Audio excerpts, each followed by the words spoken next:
Neke atu I te kotahi rautau, te iwi o Ngāti Wāhiao e noho ana ki te pākainga o whakarewarewa. He wāhi kua roa nei e mui ana e te tini o ngā tūruhi. Kua puta he puka mo te hītori o whakarewarewa. Nā ngā kau mātua o te iwi taua hītori itaki kia puka ai. Hei tā ripeka timu ko tā te puka Wāhiao, the people of Whakarewarewa, he whakanui I ngā tūpuna me ngā uri o a pōpō o Ngāti Wāhiao.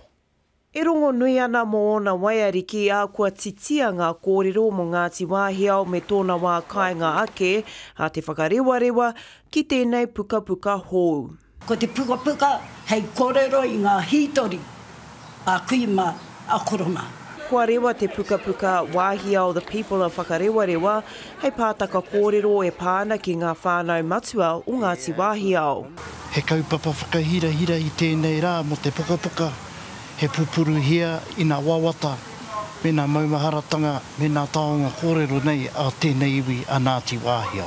I tipu mai a ka kerea mai ki konei a I whai ia I ngā tapuwai o ona tupuna whaia, pēnei ia guide rangi, rawa ko guide Maggie Papakura.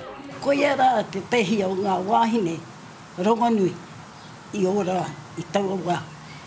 Ko ia te mea hari ngā turuhi, ki roto I tēnei pā o tātai, huri haere, ka kōrero hia te hītori o tēnei wāhi.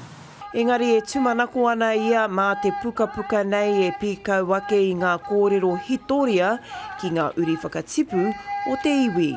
Kia wānanga chia ngā tangata o te kāinga ki te whānga I te reo, me ngā maumahara o rātau, kia rātau kia uru ati te wairua ki roto I ngā mokopuna, kia mohia rātau ki te kawe, ngā kōrero.